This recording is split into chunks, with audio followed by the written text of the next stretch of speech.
Olá, sejam bem-vindos ao canal Direito em Questão. Não se esqueça de se inscrever no canal, dar o seu joinha e compartilhar com seus amigos.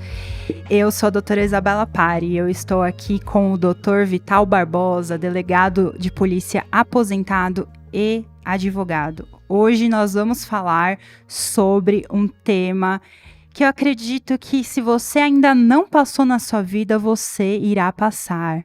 Relacionamento abusivo. Como cortar esse mal pela raiz, doutor Vital Barbosa? Pois é, doutora Isabela, vamos falar de um tema, né? Nós estamos no mês de agosto de 2022, portanto, completando 16 anos da Lei Maria da Penha. Imagina, são 16 anos já da vigência dessa lei. E antes de nós entrarmos nesse tema propriamente dito, vamos falar um pouco da história da Maria da Penha. Eu não sei se vocês conhecem essa história, não sei se você já conhecia a história dela. Maria da Penha é uma enfermeira, tá, que sofria um relacionamento abusivo. Num determinado momento, ela sofreu um atentado, levou um tiro pelas costas. Esse tiro, né, no início, foi como se fosse uma simulação de um assalto, então não se sabia ao certo quem deu esse tiro. Quem era o autor? Quem era o autor, né? Não sabia quem era o autor. Embora ela já tivesse um relacionamento abusivo, e nós vamos falar disso daqui a pouco, ela não tinha certeza, desconfiava, obviamente, do autor, mas não tinha certeza. Uma semana depois que ela volta, aliás, por conta desse tiro, ela ficou paraplégica. Olha as consequências. Uma semana depois que ela volta do hospital, ela sofre mais um atentado. Ela vai tomar um banho e sofre lá uma descarga elétrica. Gente. Então, olha, duas coisas aí contra, né? Bom, em meio às investigações, chegaram então à conclusão que foi o marido dela. Olha só. Mas, dentre esses fatos, até efetivamente a prisão dele, passaram-se 20 anos. Imagina, 20 anos. E a Maria da Penha, ela não só se socorreu do nosso direito interno, né, aqui, mas também se socorreu das nossas convenções, dos nossos acordos exteriores. E ela acabou denunciando o Brasil, né, na Declaração Universal aí dos Direitos Humanos, no Pacto de São José da Costa Rica, enfim, todos aqueles tratados que o Brasil era signatário. E o Brasil, por ser signatário desses tratados na ONU, ele se viu aí denunciado e foi compelido, então, a elaborar uma lei que viesse, vamos dizer assim, né, a tutelar a mulher nessa relação de homem e mulher. Tá? E aí nós tivemos, então, em 2006, ó, a lei 11.340, vou colocar o óculos aqui, porque sem óculos não dá, né? É a idade, 11.340 de 2006. Essa lei, ela vai definir tudo que é violência doméstica contra a mulher e vai apontar e as formas também de evitar. Muito bem, nós vamos aqui falar propriamente dita da lei, porque a lei é muito extensa, em outros momentos nós poderemos falar isso.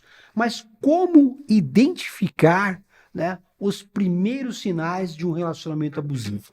Olha, Isa, você, doutora Isabela, você imagina, quando você tem lá uma relação, que você inicia uma relação com alguém, né? Lá hoje você pode conhecer as pessoas através das redes sociais, né?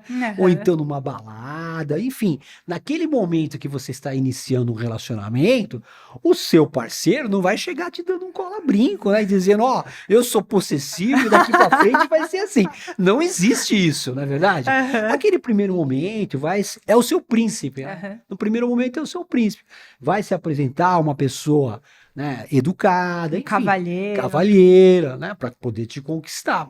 Mas depois, com o passar do tempo, ele vai dando alguns sinais e você tem que ficar atento a esses sinais, porque são sinais indicativos que vai se tornar, sim, um relacionamento abusivo, um relacionamento tóxico.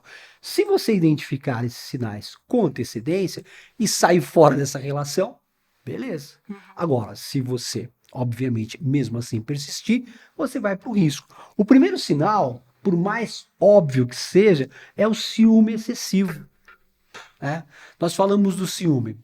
Tem os ciúmes, ele é tema de música, música sertaneja, né? Vem lá, né? A pessoa morre de ciúmes, chega até a ser meio que glamuroso, né? Aquela coisa toda. Mas realmente, os ciúmes é o início, sim, de um relacionamento abusivo com consequências gravíssimas. O que é o ciúme excessivo? Qual que é a medida? Você tem que perceber. Por quê? Todos nós temos ciúmes? Acredito que sim, né? Em graus diferentes. Em graus diferentes, porque existe o chamado ciúmes sadio, aquele quando você desperta, né? Um certo cuidado, enfim, alguma coisa dessa natureza, não tem aquele ditado, quem ama cuida, né? Existe sim. No entanto, nós estamos falando daquele doentio, sabe? Aquele que você fica a todo momento vigiando. Hoje persegue. Você tem... Exatamente, persegue. O que você tem hoje? Você tem WhatsApp, né? Na minha época não tinha isso aí, né? Quer dizer, hoje também é minha época. Vamos dizer assim, no passado, nós não tínhamos as ferramentas que nós temos hoje. No passado, nós nos correspondíamos por cartas, né? Hoje, o WhatsApp. E o WhatsApp tem algumas ferramentas em que você entra, você descobre se a pessoa está online, se não está online, enfim. Esse tipo de controle já começa a ficar, pô, peraí, né? Então, primeira coisa, ele vai te vigiar a todo instante. Ele vai querer saber onde você tá, com quem você conversa, né? Mas ele não vai, assim, de uma maneira muito agressiva, vai ser ali, né? Olha, e eu até brinco, né? Existe até ali o presente, o cavalo de Troia. O que é o cavalo de Troia, né? Você dá aquele presente bonito e lá dentro tem algo diferente. E o que acontece? O que é o cavalo de Troia? Muitas vezes ele vai fazer o seguinte, ele vai falar para você, olha, vamos fazer, já estamos iniciando um namoro, tem que ter confiança entre nós, né? Então eu te dou aqui todo o meu acesso, né? Aliás, que eu posso ter pelas minhas redes sociais. A senha do meu celular. A senha do meu celular. Em contrapartida, você também passa as suas para ele. Você viu qual que é a armadilha? Sim. Né? Óbvio, porque ele não vai querer exigir uma coisa naquele primeiro momento, vocês estão iniciando, né? Uma relação, sem ter uma coisa em troca. Olha, aqui, olha, é para você confiar em mim, então eu faço isso. Mas no fundo, ele que está desconfiando de você. E atrás de um ciúmes doentio, tem sempre uma pessoa insegura, tem sempre a questão da insegurança. Então, esse é o primeiro passo. Começou com esses controles, você já começa a desconfiar. Opa, peraí, tem alguma coisa aí que não tá funcionando, tá? O outro, o que é? Ele tem explosões de raiva, tá? Por qualquer motivo, ansiedade. Então ele explode, não tem isso? Às vezes do nada. Então, por exemplo, vocês estão lá, saindo ali no ambiente, estão num restaurante, enfim, então alguma coisa, de repente entra lá uma outra pessoa que ele olha assim, um homem, que se você olhar para aquele, dá um simples olhar, ele já explode. Peraí, o que você olhou para aquela pessoa? O que está acontecendo? Né? Então, são situações e são comportamentos que você começa a despertar. Fala, peraí, ele não se controla. É aquelas bandeiras vermelhas, né? Bandeiras vermelhas, né? Se você vai percebendo, são sinais, tá? Aí, um outro também, se você já tem, às vezes isso nós estamos falando assim de um começo de namoro, mas existem situações, por exemplo, você já mora com a pessoa, já tá namorando. Então o que ele vai fazer? Ele vai controlar o seu dinheiro, ele não quer que você tenha uma independência econômica, né? Muitas vezes ele não vai deixar você trabalhar, se deixa você trabalhar, ele vai controlar lá o seu salário, então ele quer exercer um controle total sobre você. E muitas vezes, a pretexto de quê? De te dar uma falsa segurança. Olha, e hoje nós estamos vivendo um mundo violento, né? Então hoje está um prato feito, porque a pessoa fala assim, olha, muita violência para você. Olha, eu vou te acompanhar, né? Eu vou te acompanhar, né? Você precisa, eu vou pegar você na faculdade, ou então no emprego, enfim, você pode ser assaltada. Lógico, eu não estou dizendo, então a gente tem que interpretar bem, que aquele parceiro cuidadoso, seja marido, seja namorado, que vai realmente exercer esse papel de muitas vezes, né? Não quer dizer que isso vai se transformar num relacionamento abusivo. Zelo é diferente de possessão, né? Você falou a palavra-chave. Zelo é diferente de possessão, né? E muitas vezes você mesmo pode solicitar esse cuidado, né? De repente você está numa situação que você entende que é uma situação de risco e você pede, ó, dá para você me buscar na faculdade, dá para você me levar ali. Isso parte de você, né? E ele está solicitando como alguém que tem que cuidar. Agora, quando tem essas situações exageradas, que começa a dar sinais, é na hora de você pular fora. Fora isso, tem o chamado ciclo da violência. O que que acontece? Nessas, né, nossas experiências, enfim, e o mesmo modus operandi de cada um, né, eles acabam agindo todos da mesma maneira. Então, os estudiosos foram desenvolvendo e chegando a uma conclusão que existe um ciclo da violência. Como é que é esse ciclo? São 3 fases, na verdade. A primeira fase é o que nós chamamos a fase da tensão, tá? Então, nesse primeiro momento, na fase da tensão, o ofensor ele vai se utilizar aqui de insultos, de ameaças, né, xingamentos, raiva, né, ódio. Tais comportamentos, ele vai fazer com que o quê? Que a vítima se sinta o quê? Culpada, sabe? Aquele ataque psicológico, Ataque né? psicológico, ele vai achar que olha, a vítima vai se sentir culpada de tudo aquilo, falar, ó, meu Deus, o que que eu tô causando, né? Ele faz sentir que você se sinta dessa maneira. Esse é o chamado primeira fase, que é o da tensão. A segunda fase já é o da violência propriamente dita, né? Nessa fase, as agressões elas vão tomar um vulto tão grande que vai partir para uma agressão. Que agressão? Agressão física, porque a fase da tensão, como você falou, doutora, é a agressão psicológica, são os insultos, é a parte mais verbal. Nessa segunda fase, não, já é a fase da agressão física, contundente. E aí, nessa fase dessa agressão física, tanto pode restar lesões corporais, né? Somente lesões corporais, como pode avançar e ter um resultado mais grave. Aí tem uma terceira fase, que nós chamamos de lua de mel. Fase da lua de mel, que é do arrependimento. Né? É a fase em que a mulher volta na delegacia para pedir para retirar a queixa. Né? Então, quando chega a segunda fase, que é a fase da agressão, ela vai na delegacia e registrar a ocorrência. Na fase da lua de mel, que ele se arrepende. Promete que nunca mais vai fazer. Promete que nunca mais, sabe aquela coisa, né? E diz que realmente que aquilo que não vai acontecer mais, que ele vai se controlar, enfim. Por isso que chama fase da lua de mel. Infelizmente, a vítima acaba caindo nessa história, muitas vezes vai até a delegacia, quer retirar a queixa, não consegue retirar, depois eu explico por quê, num outro momento. Enfim, são essas 3 fases. Só que, com a banalização dessas 3 fases, esse ciclo ele vai cada vez ficando menor. A primeira fase, que é a fase da tensão, e a segunda e a terceira, que é a da lua de mel, elas acabam se desfazendo, elas acabam, sabe, não existindo, ficando só no quê? Com o passar do tempo? Só na fase da violência. Porque aquele ciclo começa a ficar tão constante, que ele nem mais... Ciclo vicioso, né? Ciclo vicioso, ele nem mais vai para a fase da tensão, ele já vai logo para a fase dos tapão, né? Vamos dizer assim. Infelizmente.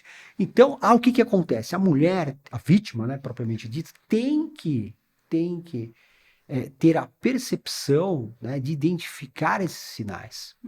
Se ela identificar esses sinais, né, com antecedência, quanto maior a antecedência, menos a probabilidade de chegar a uma consequência ruim, catastrófica, que seria um feminicídio. Sim. Então, no primeiro momento que você já identifica sinais, principalmente se for namorado ainda, né, sinais de que você terá um relacionamento abusivo, você tem que ter, sim, a coragem de romper esse relacionamento, ou então tem que se procurar um tratamento. Né? Então tem que se procurar uma terapia, enfim. Uma pessoa que está envolvida com isso, ela tem que procurar um tratamento. Agora, se você não perceber isso, vai cair nesse ciclo e, infelizmente, pode chegar ao que nós chamamos e que vemos muito hoje, que é o feminicídio. Doutor Vital, quem pode se socorrer da Lei Maria da Penha? A Lei Maria da Penha foi feita para tutelar, né, a mulher como um todo. Mas hoje, né, nós temos, até nessa questão da diversidade, qualquer pessoa que se identificar como mulher está amparado para a Lei Maria da Penha nessas questões que envolvam o relacionamento, tá? Então, por exemplo, se você tiver, né, a doutora, né, Isabela tá lá dirigindo o carro dela no trânsito, né? De repente ela tem lá uma discussão com outro motorista que é homem também. Ele sai lá do carro dele, vem e te agride, não tem nada a ver com Lei Maria da Penha, tá? Não tem nada a ver. Então, depois nós temos ainda um conceito de o que é violência doméstica, e dentro desse conceito de que é violência doméstica, nós vamos aí, então, abranger quem pode ser realmente vítima, tá? E pode ser, no caso, tutelado pela Lei Maria da Penha. Então, qualquer pessoa que se identifique como mulher e que esteja nesse conceito de uma relação. Tá. E qual é a dica que o doutor dá para as nossas espectadoras? Está percebendo algo do tipo? Procurar uma delegacia da mulher? Existem fases, né? Então, por exemplo, se você ainda não sofreu nenhuma agressão, mas você já identificou os sinais, então você tem que tomar uma atitude, né? Esse relacionamento não vai ser bom para você, tá? Então você tem que escolher. Vou seguir com esse relacionamento e vou ter o quê? Que abarcar todas as consequências, ou é o momento, talvez, nós estamos no início de romper isso. Agora, se você já está vivendo essa situação, já sofreu as agressões, com certeza, você tem que procurar ajuda. A ajuda começa dentro da família, se você tiver possibilidades. Nós temos aí todos os órgãos públicos, né, preparados para isso.